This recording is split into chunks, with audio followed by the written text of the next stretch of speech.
Hello, this is Alex, and you're watching ImageMagick. Today I thought I will do some simple simulation that I found recently, inspired by art from Refik, Anadol. So that's what I'll be doing, basically showing you how to incorporate an easy-to-follow top setup, which means task operator setup, that allows you to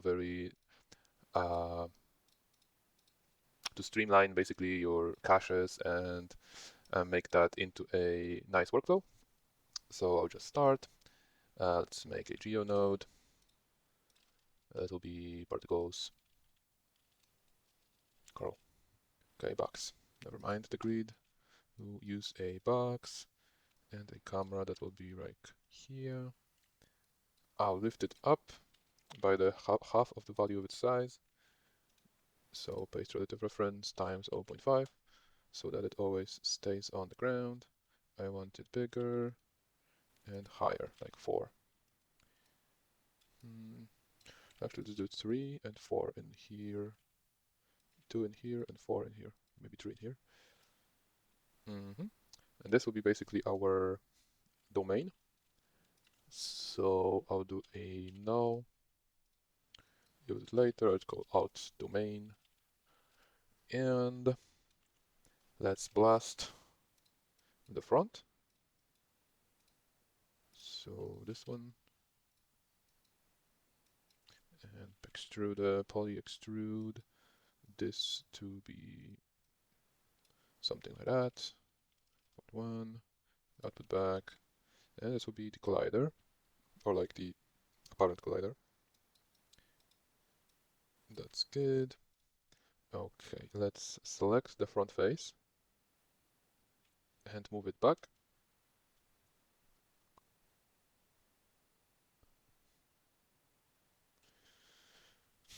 I will do it with a transform. I always have somewhat more trust for transform nodes than I have for edit nodes.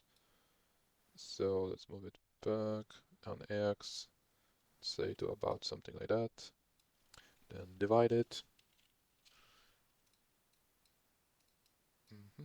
I want bricker polygons, make it smaller, be something like 0.1 is enough. And then I'll need a group for our input front face because I want to noise it. So let's do attribute noise first of all. Wrangle. Super, just easy one. I want some attribute direction that would be equal to maybe 1, 0, 0. And I need a set function, I believe. So this is viat, and this is set, and this works. So set direction. And this needs to be here. That is a noise along vector of there. And this way we have it much more the way we'd like it. But one thing that is also missing is that we are still moving the group front and back. Maybe I should just do positive, that will fix it. So that's pretty good. I'll do it like this. Like this. So I want bigger values. And then element size. Alright, this is good enough. I will move this back even further to -2, because I don't want this to be too huge. Even -2.5, because we don't want too much geometry in here, because now we are doing points from vol. And that is already 11,000 points, which is somewhat a lot for this kind of simulation.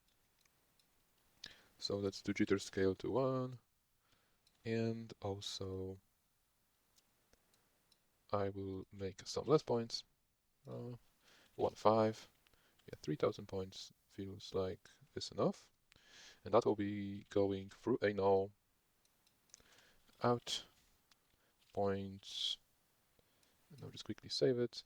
I'll save as into my Houdini projects stream new folder of 0.5, 05 underscore party lines tops, and then folder hips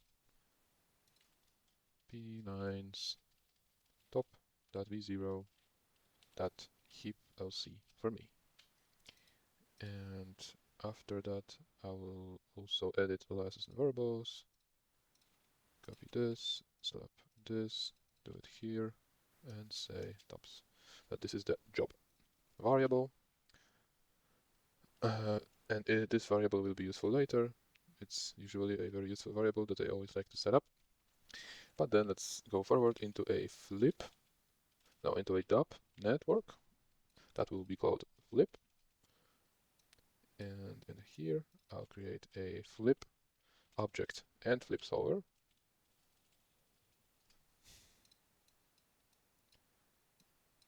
Alright. So this is a basic flip sim, even though I want the input oh no, alright, to be particle field and choose my input of points. And but we have some issues. So first of all, let's do just the basic setup. So the box is too big. A read size from my domain. So this will be vbox, this one, // domain, out domain, close it, comma, and what I want is, right, so it's d_x size. And we have it. So another one will be this, it will be y size, and z size also. So in here, this works, or it doesn't. X, Y, and Z, 3, 3, 4. Oh, and center. Also, I need a center, so it will be centroid of data/, out domain, this one, and I want comma d_x, copy it, and it works, dy and dc.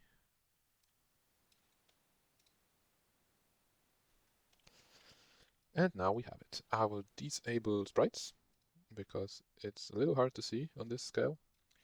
So we have some points, they are getting spawned alright, everything is pretty much working, more or less.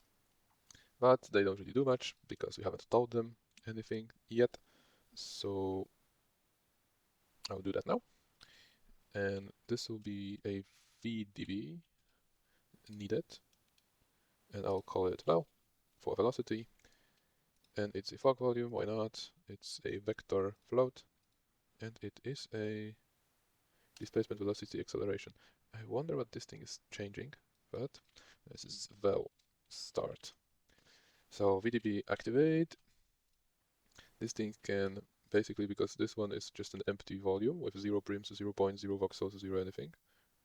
It's just there, but it doesn't have any values. So I'll drop this into VDB activate, put this into the domain, and activate reference. And now boom, we have it. Our domain is perfectly sized with this VDB activate, and it has values of 1 because we can see it. So that's more or less perfectly what I want. And then volume up. And here what I want to do is CurlNoise. Or some other noise maybe. We'll see. Let's cut this because we are not using density. We want bind export val. And it will be a vector of 3 floats. And here I will do CurlNoise. And I think I've got more interesting results with having it as vector 4 because it's animated then. So let's do it vector 4 and output it. So something happens to our volume.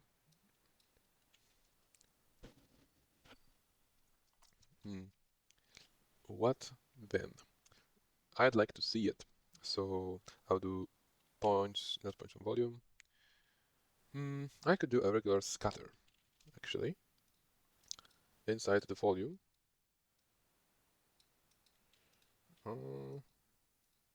Okay, let's do points from volume, because scatter doesn't pick up on our val. This is good. And here I'd say 0.4. Just a few points. They can even be jittered a little bit. And then trail, volume trails, volume trail. So volume velocities points to trail, and we see what happens within our noise. It's super funky at the moment.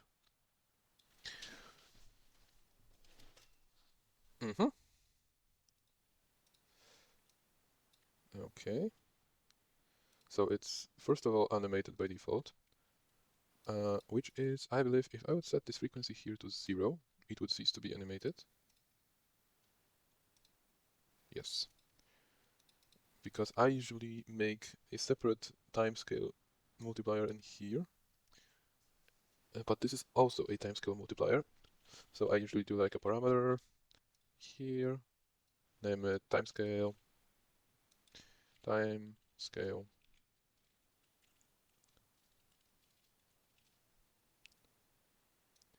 and set this to multiply, and I want to multiply in time by timescale and put it there. But yeah, and I would just promote most of the parameters in this place. Future errors, cool. I love my errors. Oh.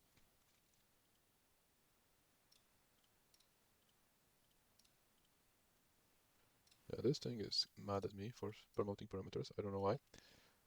Step size. I need to try this SDF thing soon enough. I'll just promote everything because why not?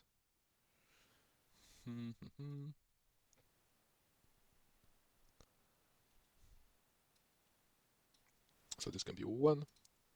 So our noise should be back to being animated, even though I'd like it to be slower, so it just moves.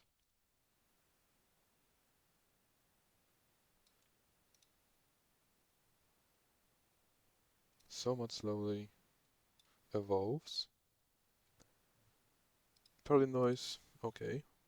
For now, this will be enough. I'll say this flip is over here. Do a null. Here, out, vel.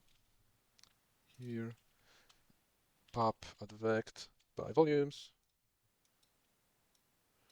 Move it to volume velocity. This will be get vel. I want to get the vel, not the points, the vel maybe.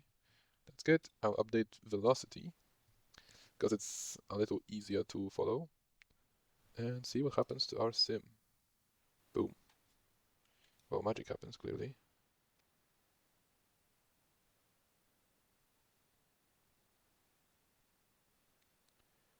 Well, this looks good. But I think it can look even better if I do another trailing stuff. So I'll do trail. I could do trailing from DOPS, but maybe this time we'll stick with just this. So let's make a trail of, let's say, 20 points. And then an add by polygons, by group, and say by attribute of ID. So it doesn't work. I haven't set our IDs yet. So let's do that. Particle motion, add IDs, and H particles also. Both of these will be useful. And now if I look our ad, we have some funky lines.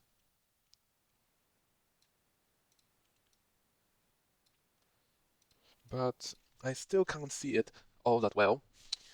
So I will add some more stuff. Firstly, let's do rest position, which is this super cool attribute.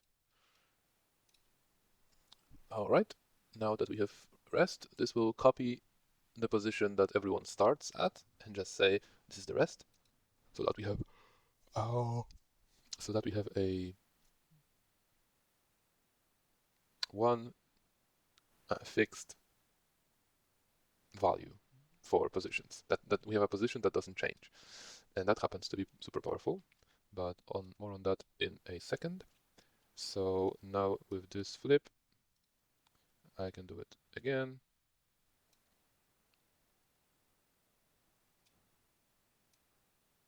All right. Some of these are on the boundaries and they are not getting any values. So before activation, I'd like to peek this so that it expands beyond the horizons and encompasses all of the values. Yeah, now everyone gets a value.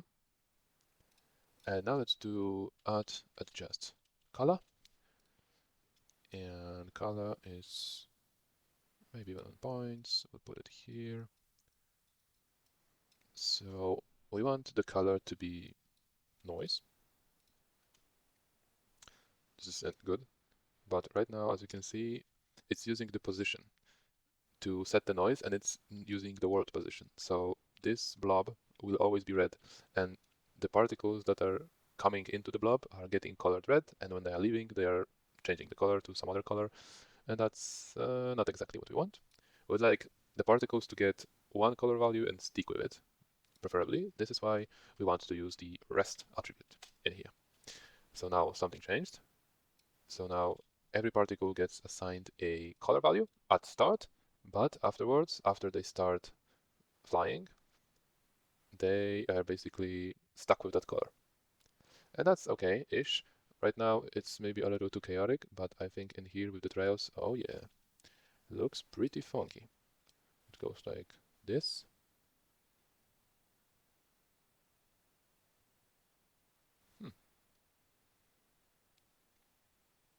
Alright, but this tutorial is supposed to be about tops, so let's go to tops.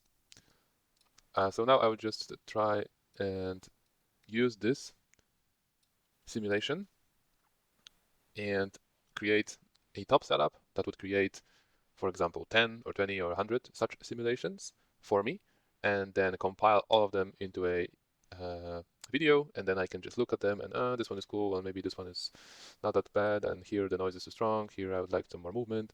So you can compare and see that the tops are actually very useful and not that difficult. I mean, they seem very difficult when you first look at them, but at the end of the day, it is just an interface to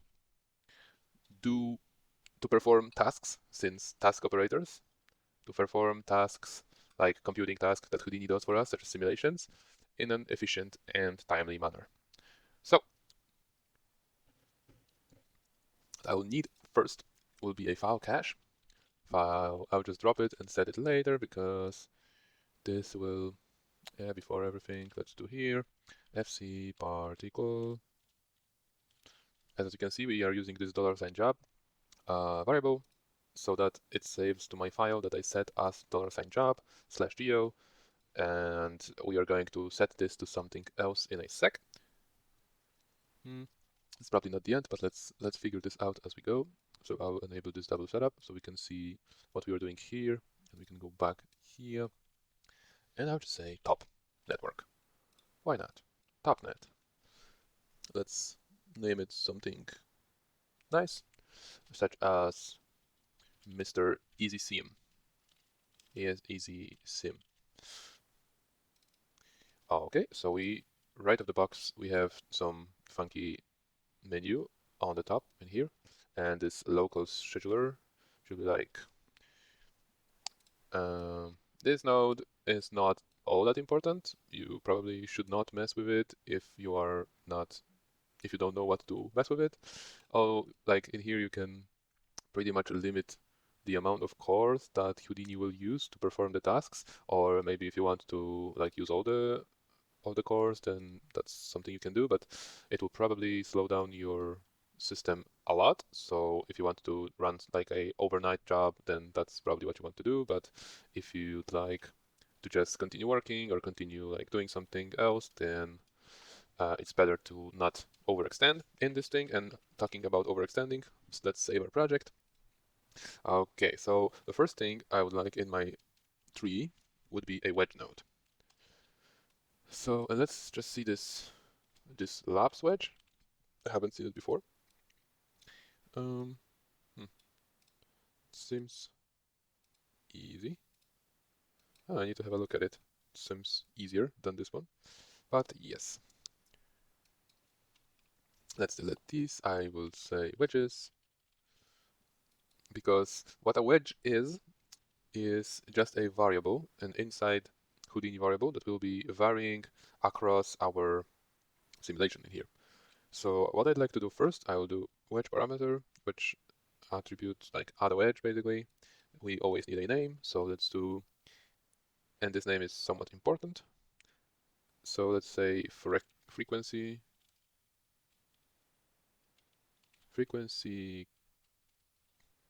Let's do something short. So freku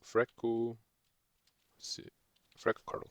Yeah, because this name, and let's do this step by step. So here, tops work differently to other operators in Houdini, such as sops and lops and whatever else, in terms that they are not cooked and they are not getting run by Houdini by default.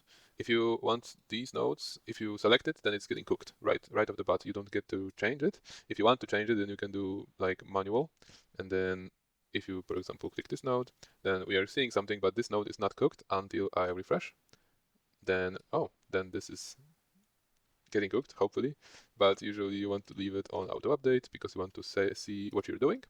But sometimes if you, for example, if Houdini crashes, then, and sometimes you are opening like file crash recovery and open crash file and it doesn't work, then you're like, oh my god, my file is lost, what now? Then you can open Houdini and set it to manual and then open the crash file so that Houdini doesn't try to do whatever is crashing it, and then you can delete that node or just bypass it or cut it, whatever. And then after that you can run that file and basically most of the time recover your data, and that's a pretty neat thing to do. But tops are different in the manner that they are not generated by default. So I would like to cook it. And to cook it, we can simply right click it and say generate node. No, generate is okay. Cook node, yeah. Because generate is like set it up and cook is like do it. So we have one little work item in here. This is how it's called. And I would like more wedges, so I will say 4. And I need to cook it again, but this time I'll use this keyboard shortcut of Shift plus G. So Shift G, we have 4 worked items, and yeah, I will go up here, and this thing appeared. So this basically lets me see what wedge I am currently on, and this is one of those 4 tasks in here. So what this enables me to do is enter my particle curl, and I want this curl frequency to be a vector. Make it a float vector. Yeah, and range, all right. So in this CurlNoise, I can use this curl frequency just as if it was an attribute. So I would say at frequency curl dot x in x, and it's 0.33333. I will tell you why in a sec. So let's copy this, curl y, curl z, and curl w for whatever reason. And I need to cook this again because I changed this flump float to vector after this. So every time you make any major changes, you need to cook this node. And this is actually a good thing. So did I do something wrong? Y, Z, W. Let's see. Yeah, this one is zeros. This one is 0.3s. This one, it usually is useful to change this wedge in here so that everything refreshes, like for sure. So I will change this. So what it does, it creates 4 values that we can change in these wedges. So we can run 4 simulations with values of noise of 1 and 0.3 and like everything in between. So if we enable random samples and cook it again, then these values will not be going from 0 to 1 in equal increments. They will just be randomized every time, which is probably something I'd like to try for this setup. And I'd like this to maybe go a little bit. Maybe I'd like this to be negative actually. We'll see what that does. Shift G. Because remember, these values are, while looking like something whatever, then in this part they are actually vectors. They are 3 floats values. So these are the different noises. And what I want to do is run this particle cache 4 times and save 240 frames of this sim, and then this sim, and then this sim, and then this sim. So let's do that. And we can do that with fetch, rob fetch top. Because in this case, rob just means the operator. But let's not get into the details in here because I'm also not that experienced with tops, to be honest, but I am appreciating their usefulness. So this will be sim. And what I want is these particles. And yes, while I can slap it in here and it's good, this is actually not the thing that I want. What I actually want is this FC particles, open it up, and whatever is inside here, and it's called render.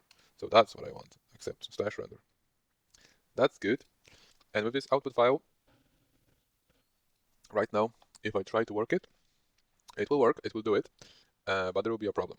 Because of this naming convention in here, it will make the first one and save it to Geo, and then make the second one and save it to Geo, and make third one and save it to Geo, and make the last one and save it to Geo. And in the end, we will just have one simulation, the fourth one, because all the other ones will be overwritten. So what I'd like to do is to change these values. So I'd like this to save to job slash, and one more thing before we start, naming conventions, let's say local scheduler, and working directory, I'd like to set this to $job slash pdg. So this should technically put all of my PDG files inside of that. So I will just change this base name to $OS, which will be FC particles underscore at wedge index. And that's curious. So what's wedge index? Where do we have this thing from? Well, our wedge made some, this is like for each loops. It actually creates some auxiliary attributes so that we can do stuff like this. So this wedge index in here is getting created, and if you want to see it, then just open a, just double click a work item, or just say work item info, and we can see that this is wedge count is equal to 4, wedge index is 0 because it's the first one, and then this one has, each subsequent one has a different value, which is what we want, and this wedge number is probably similar but a little bit different. But yeah, we need to use this in these. And does this work by default? No. I think it needs to be within these funky stuff. Oh yeah, now it works. Because if you want this to be evaluated instead of just used as a string, then we need to put it in these signs. That should be above your tab key. And let's say slash geo, job slash geo slash, I'll make this PDG just in case. I think it should be like this, geo, and then add wedge index. So if you look at this one, it says PDG geo 0, and if I select this one, then it's 1, 3, 2, 3. Yeah, that's good. We can even name it, but let's leave it for now and see what it does. So I'll do Shift G on the rob fetch and see if it's correct. Evaluate frame range, because I want a whole frame range of these things, and all frames in one batch, probably. Because why do we need all frames in one batch? The way TOPS works is that it's trying to be super efficient about everything. So whenever the tree is doing something and the next node can work on it, then it will. And it can be a problem because we cannot work on like a work item like on sim 20, on simulation frame 20 before simulation frame 16 is done. That's why I like to do all frames in one batch, so that it does one sim, finish it, second sim, finish it, third sim, finish it. And I think this is important for simulation stuff. But for example, if we were doing a render, so I will be doing this and setting this to a render file. So this can do all frames in one batch, okay. But if we have simulation ready, then our renders are not dependent on these because the sim's already done. So we can just render frame whatever, and then render frame first one, and then render some other frame, and then render the last frames. So it does not actually have to be all frames in one batch. And this frames per batch also is just how many frames does one instance of Houdini do underneath. because what this essentially does is run 4 smaller versions of Houdini on your system and do everything at once. You will see that in a second. I'll leave this for now. And this will be the particles. Let's not do all frames in one batch. I know what I said, but I'll just set these frames per batch as 240. So that will make one batch, one sim, because I have 240 frames. Because all frames in one batch would be to do all 400 or like more of them. So like all 4 of these simulations. And if we do 240, then maybe this can, for example, do 2 or 3 sims simultaneously. Well, let's see. Let's see what happens. Shift G. This is amazing that this asks to save your progress, so I will, and continue. And you can see this indicates the work items that are currently working. So it basically started 3 simulations at the same time, and it basically does frames of the sim, and then frames of the second sim, and then frames of the third sim, and even probably the fourth sim. And yeah. And if you, for example, select the first work item, then you can see that this is the first one. You select the second, then this is the second. And yeah, it's going pretty quick and super efficient, so that's good. This by itself is actually super useful, but this is nowhere near the setup we will end up having at the end of this tutorial.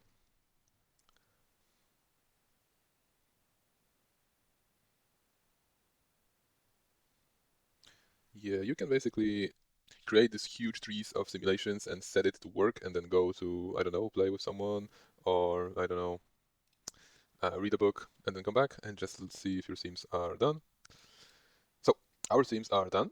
And if I go to this particle curl, I'll see. I'll enable load from disk maybe.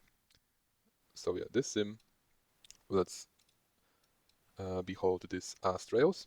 This sim looks like this. Okay, pretty cool. This noise. Then wedge 2, go back. Yeah, this sim is like this. Is it different? I think so.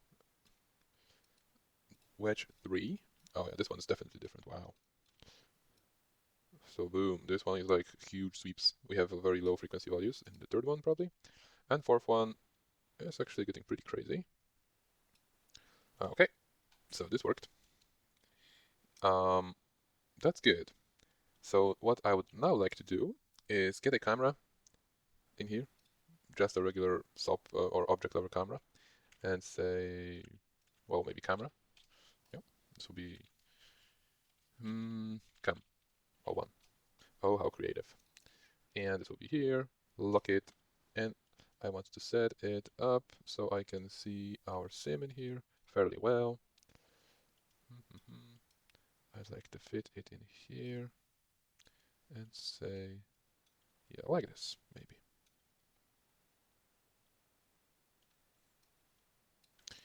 And actually, so that I don't need to remember, because right now it will be important in a sec, but if I put this display flag at something whatever, then our setup will not work. So we'll also create a failsafe for that. So geometry, set it to RNDR or something, and let's say curl lines. And these curl lines should be object merge. And do I even have an output here? I don't think so. So let's create a null into these points and call it RNDR lines, and drag it into object. Okay, not like this, just this last one, and into this object, just in case. Our camera is cutting off some of the details, so I'll go back so it fits. Even so, well, I guess that much is within the reasonable amount, so let's leave it for now. Furthermore, okay, so we have curl lines rendered. So now if I disable this thing will always look at that node and show it up. And that's what we want. So next tab. Let's put it here, open it up. Let's say OpenGL. Because to create flipbooks, we want to have an OpenGL render in here. And to do that, I'll create a ROP network, OGL. It can be here. It will be OpenGL, because this is basically viewport render. And I want a frame range, or do I? I think we need to do just the current frame, because this thing will run basically this node for every single one of these 960 ones, which is exactly what frame range is, but in a different way. So here, what I want is this OGL, and within this OGL, I want my OpenGL1. And output files we'll set in a second. This is alright, I believe. And here, set up a camera. So this thing, candidate objects for objects. If you are familiar with mantra rendering, then you are probably familiar with this. So I will just use, say, for delete candidate objects, which is just anything that has this display flag on. And I'll force objects. I just want to render this particle curl and nothing else, no matter what. But even if it's disabled, then I still want to render it. And I will say it like that. I will say it differently. I'll say here in the beginning R underscore, and here I want to say force object anything that is R. So if I end up doing something else that I call R, then render that as well. Lights, you can do all sorts of stuff in here, but this is what's important for now. This is basically most of the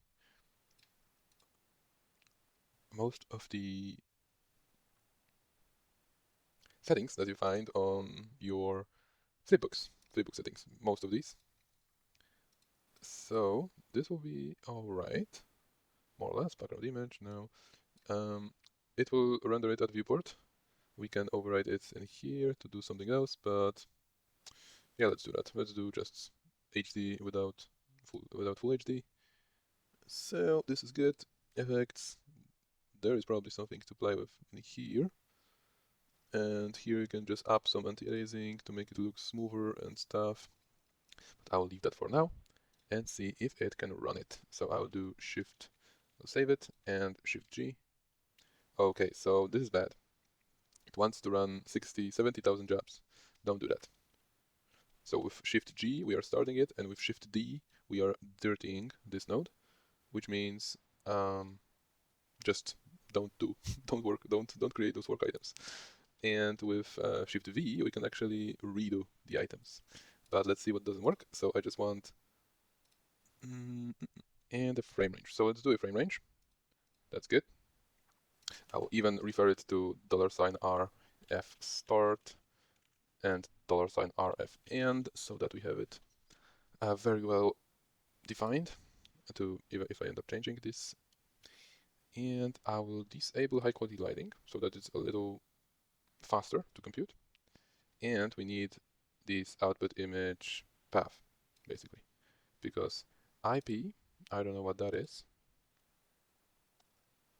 Maybe, I want to set this to job, pdg, new folder, OGL, or OpenGL, GL, accept. Now here I want to do at wedge, bam bam. So OGL, bam, at wedge index, and accept.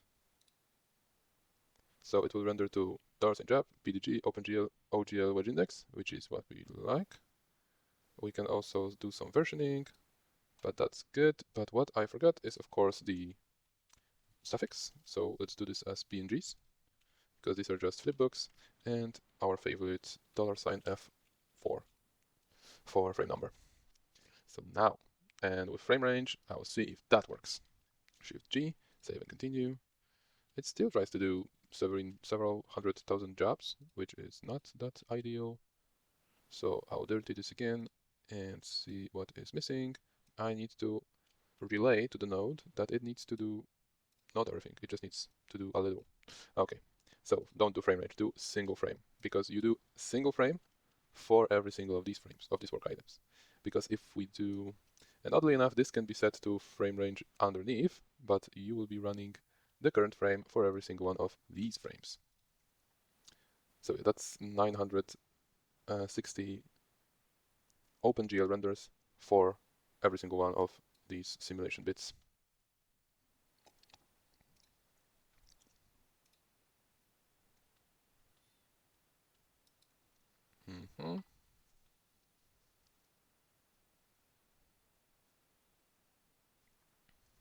Yeah, it's none too quick. I wonder why. I think it should be faster. So let's dirty this, go in here and say don't do it. No, here, not here.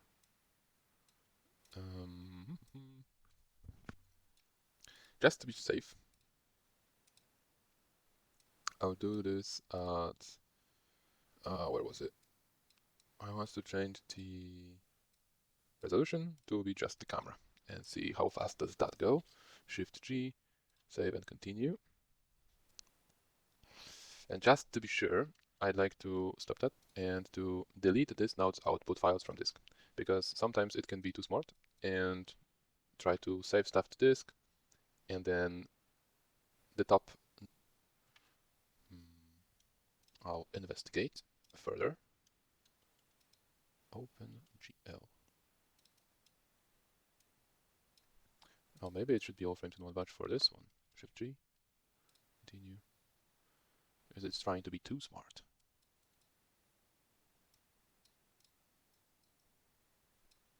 Oh yeah, now we can do it. Because I think it was trying too hard to read in all of the different geometries, because doing the OpenGL screenshot is easy. Loading geometry takes a while, so it's better to just load the geometry frame by frame and take screenshots of it instead of just try to randomly do it. Yeah, so this is why task operators are so cool, because you have control over how do you want this task performed. And it's a little difficult to wrap your head around, even as it is. So I will wait for this for a little while so that it does work. As you can see, our second sim is already done. Build one is on its way.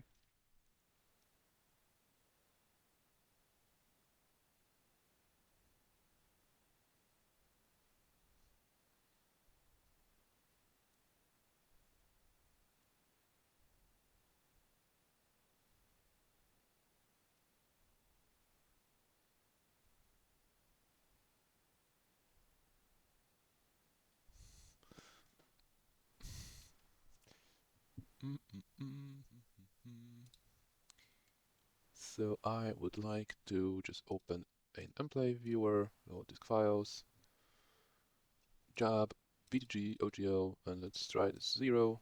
This one is ready, so I'll see how it looks.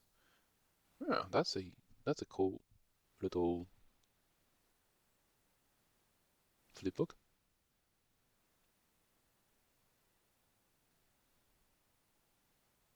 So the particle's moving and our top setup is working. So this is the second step. Let's do it. So do the sim, do the wedge, do the sim, do the OpenGL render. And after this, I would like to do something that I'm not quite sure how to do, so bear with me. Overlay text. That's good. I want to overlay text, and I like to say frequency, and it is at @freku_curl. But do I need to specify that this is a vector? Maybe. Let's see how this works. Wrap composite. So I do want to composite it on top.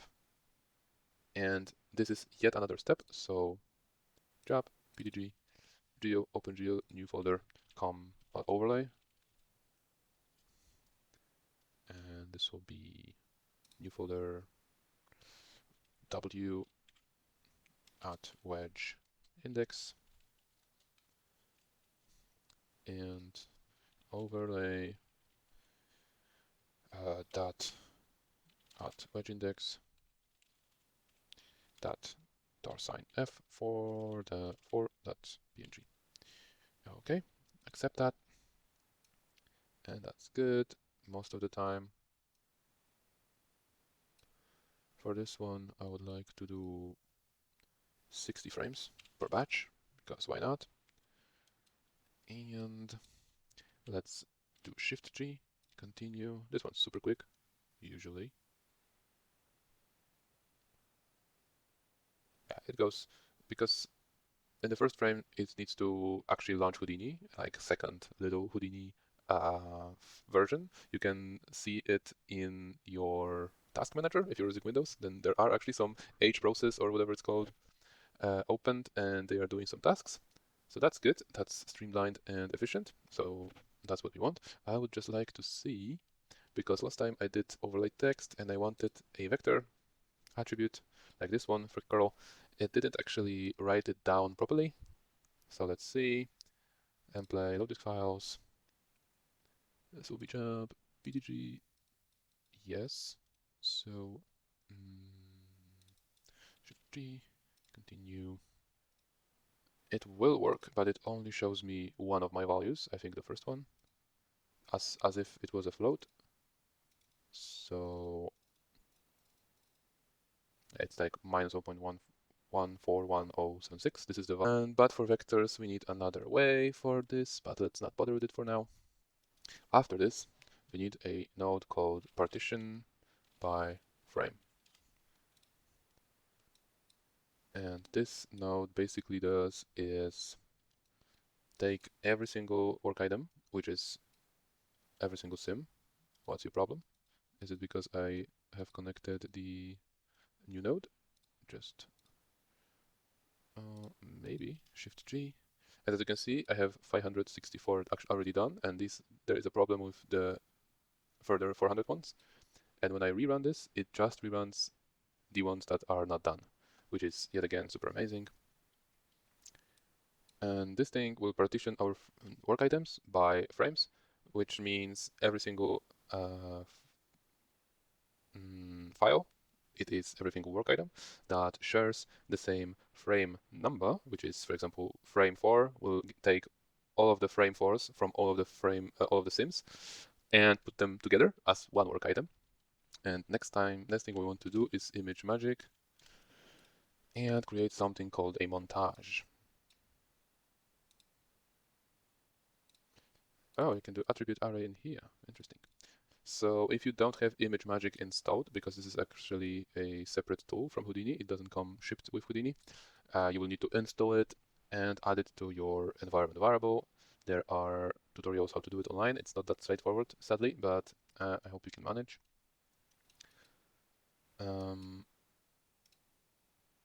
But yeah, it's necessary for this project, for just this last part, to do this montage. I guess probably there are other nodes that could do it. But it's also the most straightforward. And we need to set yet another directory for pdg, new ImageMagick, mgk, and this will be new w without caps lock maybe, w here at wedge index, close it properly, good, and in here it will be montage dot at wedge index dot $f for dot png, and accept. If we cook both of these, this is what is beautiful about tabs. It basically allows you to create huge amounts of streamlined operations and run them on your system, and just have a chill afternoon and don't think about it until it's done, which is always a good thing. There are also some very powerful tools to make this run on render farms and stuff, and big studios are probably using that like a lot. Let's try and rerun this because something does not want to run this last little bit. Oh yeah. And as you can see, it yet again did not rerun the work items that it saw that are already done, which is something that a normal file cache would never do. It would just overwrite everything and just do the thing again, which is super good. So partition by frame, do this again and do this again.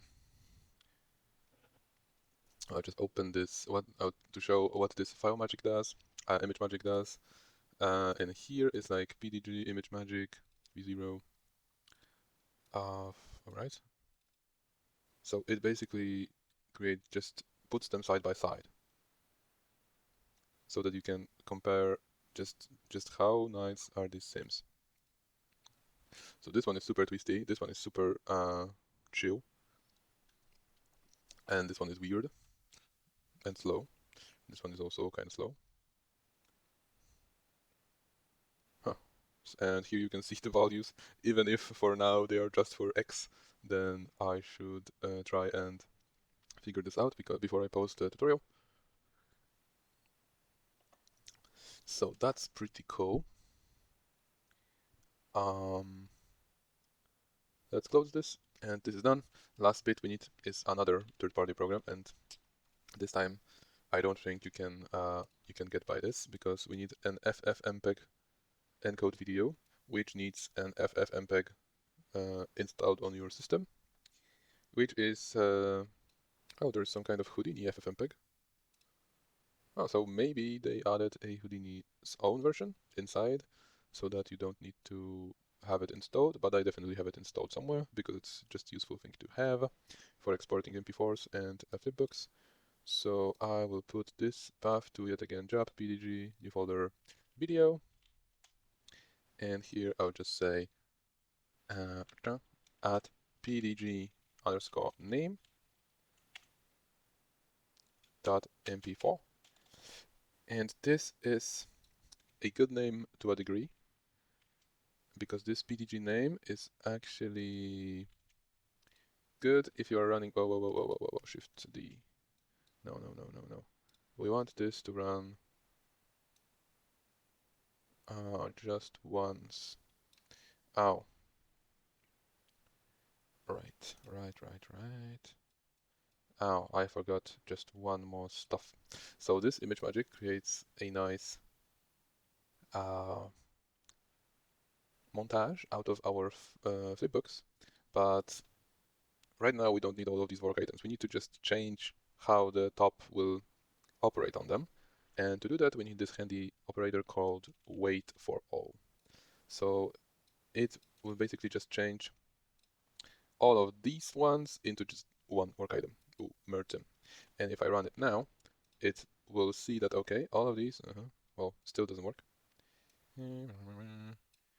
Let's do this frame list, is also important, so let's do it job slash frame list slash let's delete some of this, hip name, OS, PDG index, yeah, so that I see where I have it.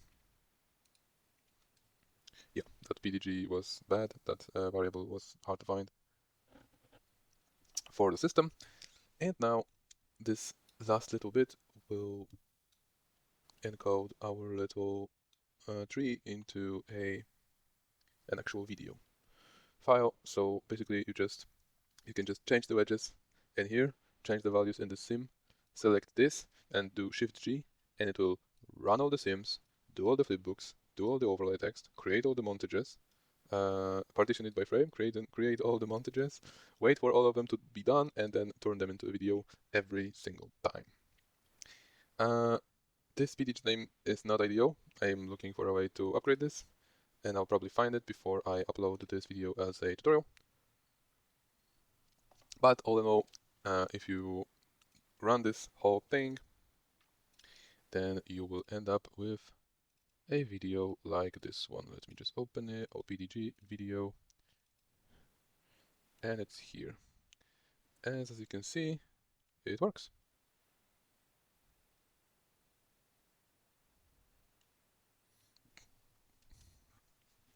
So this thing is a massive time saver when you're working with simulation.